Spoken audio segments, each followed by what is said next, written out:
देखिए नमस्कार। देखिए मेरे साथ आज हैं डॉक्टर शशि कुमार।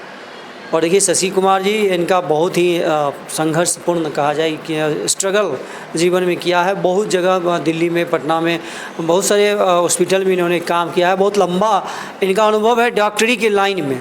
साथ ही साथ पॉलिटिक्स में भी अपना ये रखते हैं, करियर बनाना चाहते हैं, लोगों को सेवा देने के लिए इस लाइन से हट करके, डॉक्टरी लाइन से हट करके राजनीति में भी अपना, लोग कहते हैं कि अच्छे लोग राजनीति में आना चाहिए, तो आपने राजनीतिक पार्टी बनाया है। पहले तो सभी दर्शकों को आपके चैनल के नमस्कार और आपका बहुत बहुत धन्यवाद कि आपने हमारे विचारों को जानने के लिए इतना लंबा सफ़र तय करके आप हमारे अस्पताल आए, जो है ना, उस चीज़ के लिए आपका बहुत बहुत धन्यवाद। तो एक्चुअली बात मतलब आप कह सकते हैं कि आम डॉक्टर की तरह मेरा भी जो है ना ऐसा ही था कि जो है ना, मतलब चलो अपनी लाइफ में बस डॉक्टर बनना है और ताकि लोगों की जितनी ज़्यादा मेरे मतलब जो मेरे से हो सकती है उतनी हेल्प करनी है। तो उसी कड़ी के दौरान में जब डॉक्टर मैं बन रहा था तो मेरे साथ 4-5 घटनाएं घटी समाज में, जिसको देखने के बाद मुझे लगा कि नहीं, जो है ना, समाज में जो व्यवस्था चल रही है वो व्यवस्था इतनी मतलब घटिया व्यवस्था है कि इस व्यवस्था की वजह से समाज के हर व्यक्ति को आए दिन समस्या झेलना पड़ता है। और न सिर्फ समस्या झेलना पड़ता है बल्कि कितने बेगुनाह लोग जो है ना बेमौत मारे जा रहे हैं। ठीक है, तो एक डॉक्टर होने के नाते, एक इंसान होने के नाते मेरा यह परम कर्तव्य बनता है कि जो मेरे से हो सकता है इस चीज़ को, इस गलत व्यवस्था को बदलने के लिए उस अपने स्तर से जो मैं कर सकता हूँ, एटलीस्ट अपना जो भागिता है, सहभागिता है, उसको मैं कर दूँ। मुझे इस चीज़ से मतलब नहीं है कि दुनिया क्या कर रही है, दुनिया क्या करेगी। मतलब आप ऐसे सिंपल सा समझिए, अगर आप किसी रास्ते पे जा रहे हैं और वहाँ आपने देखा कि कोई कचरा पड़ा हुआ है, तो मैं भी उसी तरह व्यक्ति था कि मैं रास्ते से जा रहा था, मुझे लगा कि रास्ते में कचरा पड़ा हुआ है और हर व्यक्ति आ रहा है, जा रहा है, लेकिन किस बदबू से नाक मतलब मुंह सिकोड़ रहा है, लेकिन कोई भी व्यक्ति उस कचरे को उठा करके उस सड़क को साफ करने की हिम्मत नहीं दिखा रहा है। तो मुझे लगा कि मैं दूसरे व्यक्ति से इस बात की उम्मीद करूं कि वो आए और उस कचरे को हटाए, उससे बेहतर है कि मैं स्वयं ही जो है उस कचरे को जाऊं और उस कचरे को हटाऊं, क्योंकि दूसरे को करने से अच्छा है वो करेगा कि नहीं करेगा, इससे अच्छा है कि मैं स्वतः करूं। तो इसी कड़ी में जब मैं आगे बढ़ा तो मुझे यह चीज़ समझ में आई कि आखिर मतलब इन सभी जो समस्याओं का जो जड़ है वो है राजनीति।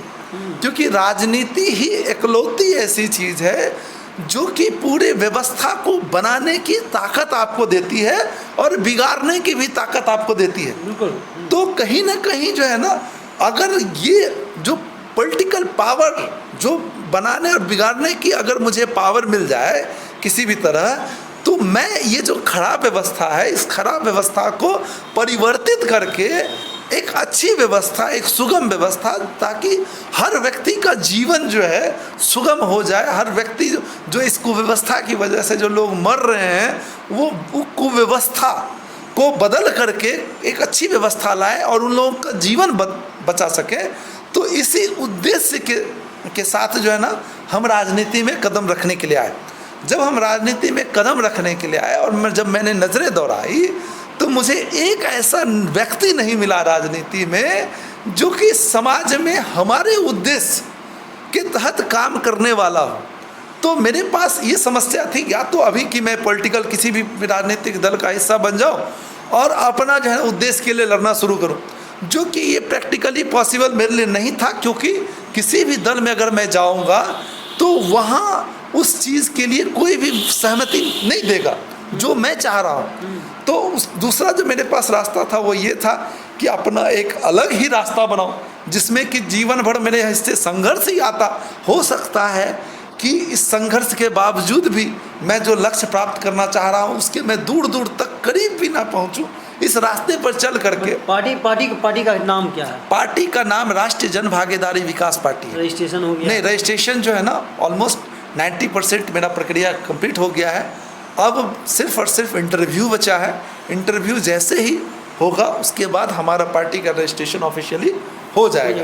निर्वाचन आयोग से। जी निर्वाचन आयोग से मैंने आपको दिखा भी दिया था। हम देखे थे पूरा कागज, हम देखे मेरे सामने पूरा डॉक्यूमेंट्स देखिए, हम बता रहे थे कि देखिए राजनीति से जब बात आती है तो थोड़ा सा हम चर्चा कर लेते हैं कि इटावा में आप जान रहे हैं, यूपी इटावा में एक यादव कथावाचक जी किसी ब्राह्मण गांव में जाते हैं तो उसका आप जान रहे हैं कि पूरा सिर चोटी जो है उसका काट दिया जाता है, महिला के मूत्र से उसको शुद्धिकरण किया जाता है, बच्चों के पैर पे नाक रगड़वाया जाता है, ये सारी बातें होती हैं।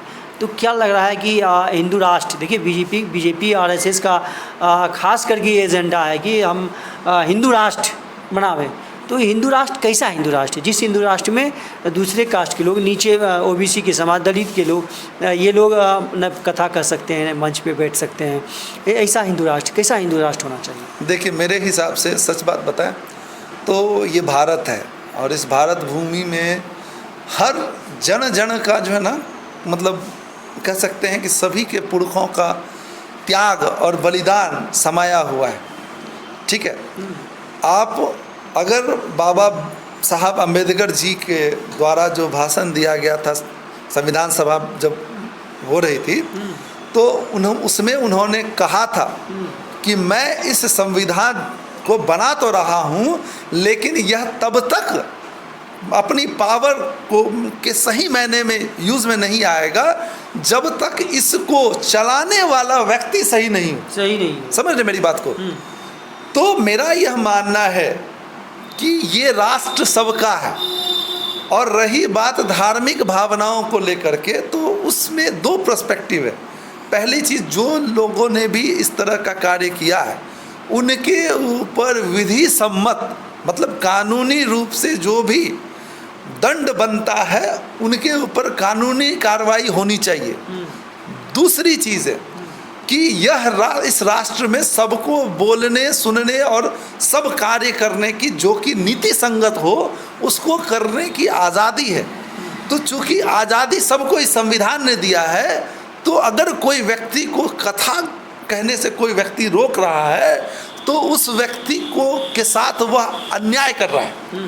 और जो भी व्यक्ति अन्याय कर रहा है उसके ऊपर भी नीतिगत कार्रवाई होनी चाहिए। बिल्कुल, हम इस चीज़ से सहमत हैं। लेकिन इस मामले में हम ये भी कहना चाहेंगे कि कोई भी टीका टिप्पणी करने से पहले मैं इस बात को सुनिश्चित पहले कर लेना पसंद करूँगा कि वहाँ जो एफआईआर हुई है उस एफआईआर में किस चीज़ों का वर्णन है, क्या सही है, क्या गलत है। तो मेरा ये मानना है कि जब तक हर सिक्के के दो पहलू होते हैं, जब तक हम हर पहलुओं को नहीं देखें तब तक उस पर टीका टिप्पणी पूर्णतः करना गलत मेरे हिसाब से।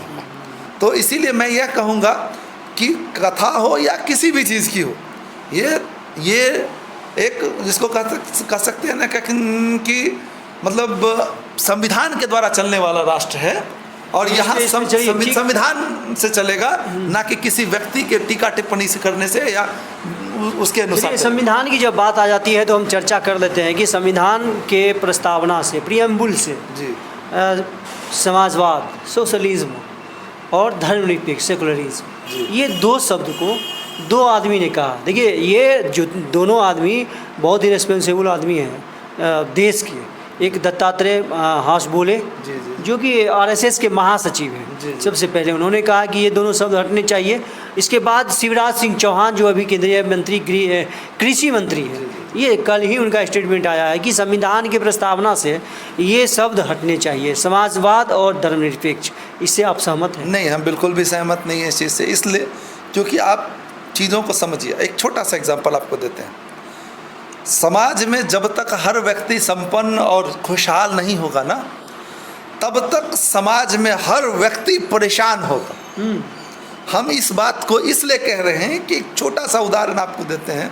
अगर एक 5 व्यक्ति का परिवार है, ठीक है, और वो 5 व्यक्ति के परिवार में अगर 2 व्यक्ति या कोई भी व्यक्ति अगर वो निकम्मा और नालायक है, तो उसका भार जो है कहीं ना कहीं कमाने वाले व्यक्ति पे चला जाता है। बिल्कुल, ठीक है। तो उस परिवार के लिए जो सबसे मतलब अच्छी बात है वो यह नहीं है कि 5 में से 4 व्यक्ति को निकम्मा बनाया जाए, बल्कि उस परिवार के लिए यह ज़्यादा बेहतर है कि वो पांचों व्यक्ति को कार्य करने वाला और कमाऊ बनाया जाए, तभी वो परिवार संपन्न हो सकता है। ये समाजवाद है। यही समाजवाद है। राइट। और कहीं ना कहीं जैसे ही समाजवाद समाज से हटेगा तो ये समाज वैसे ही गर्त में चला जाएगा।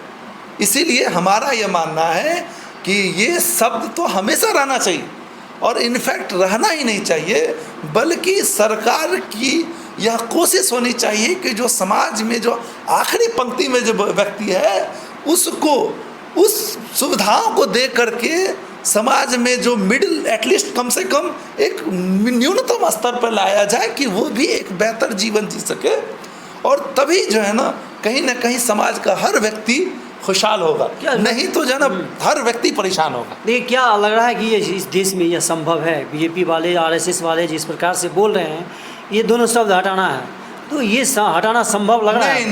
नहीं संभव है, नहीं संभव है। मैं इस चीज़ को बिल्कुल डिनाई करता हूँ। प्रयास पूरा प्रयास। अरे प्रयास कितना भी कर लेने दीजिए, क्या नहीं संभव है? इसलिए नहीं संभव है क्योंकि पहले के जो अशिक्षित, पहले बहुत जो शिक्षा का जो स्तर था वो बहुत ही न्यूनतम स्तर पे था हमारा राष्ट्र का। लोगों को समझ नहीं थी। और अभी जो शिक्षा का जो स्तर है वो पहले से बहुत गुना बेहतर है हर वर्ग में। तो कहीं ना कहीं जो है ना यह प्रैक्टिकली पॉसिबल नहीं है इनके लिए। क्या किन्हीं के लिए पॉसिबल नहीं है? लोग जागरूक हो चुके हैं, लोग अपने अधिकारों के प्रति जो है ना मतलब जागरूक हैं। उनको पता है कि अगर ये गलती से भी अगर गलत करेंगे ना तो फिर इनको कोर्ट में जो है ना घसीट दिया जाएगा। तो कहीं ना कहीं नहीं, बस ये इम्प्रैक्टिकल बात है। और ये चूँकि चुनाव का समय है तो इस तरह की चीज़ें चलती रहेगी। नहीं ध्यान देना। लग रहा है कि बीजेपी को जिस प्रकार से राम मंदिर का मुद्दा उनके पास था, बाबरी मस्जिद, तो बाबरी मस्जिद आने के बाद समाप्त हो गया। उसके बाद चला राम मंदिर का मुद्दा, तो राम मंदिर भी बन गया, 370 धारा भी हटा दिया। तो लग रहा है कि बीजेपी एक शगुफा छोड़ा है कि ये अस्थायी मुद्दा है समाजवाद और धर्मनिरपेक्ष हटाना, जबकि ये संभव नहीं है। केवल यह जो है सो बयानबाजी में ही रह जाएगा, शगुफा बन के रह जाएगा। तो एक मुद्दा लग रहा है कि जीवंत करके एक लंबी प्रक्रिया में डाल दिया। हाँ, लंबी प्रक्रिया में। ये प्रैक्टिकली पॉसिबल है ही नहीं, ये प्रैक्टिकली पॉसिबल नहीं है। और इनफैक्ट किन की बात कर रहे हैं, किन लोगों की बात कर रहे हैं आप? जो ना मतलब हमको तो समझ नहीं आता है। इन सभी चीज़ों से ज़्यादा जो महत्वपूर्ण चीज़ है वो है हमारे बच्चों का बेसिक एजुकेशन। आप हमारे बच्चों के बेसिक एजुकेशन पे कभी बात नहीं करते हैं। आप हमारे बच्चों के बेसिक हेल्थ केयर सिस्टम पे बात नहीं करते हैं। आप हमारे बच्चों के बेसिक इंफ्रास्ट्रक्चर पे कभी बात नहीं करते हैं। आप आइए, उसको तो हटा दीजिए। अभी तो बीजेपी की सरकार है ना, बीजेपी में आती ये बिहार में। आप आइए, जब जहाँ हम परबत्ता में आप बैठे हुए हैं, बगल में परबत्ता पीएचसी है, ठीक है। आप जा कर के देखिए कि वहाँ जो डॉक्टर, जो एक बंदा जो डॉक्टर है, जो इतना पढ़ लिख करके आया है, उसको रहने के लिए एक ऐसा मकान में वो बंदा रह रहा है जो कब गिरेगा छत तो उसको पता नहीं। उसको ना पीने के लिए प्रॉपर ड्रिंकिंग वाटर तक नहीं बंदे को अवेलेबल है। आज अगर कुछ थोड़ा सा भी अगर सीरियस चीज़ हो जाता है तो हमारे बच्चों को यहाँ से खगड़िया सदर अस्पताल रेफर करना पड़ जाता है। तो ये तो कहीं ना कहीं इन चीज़ों पे ध्यान देने की चीज़ थी ना। इन चीज़ों पे तो कोई ध्यान दे नहीं रहा है। देना क्या है? समाजवाद। अरे भाई लेके क्या करोगे? हटा के भी बता, हटा के क्या करोगे? हटा के क्या करोगे? और उस रहे अथवा नहीं रहे उससे क्या फ़र्क पड़ता है? ठीक है, उस चीज़ों से क्या, वो इलॉजिकल चीज़ें हैं।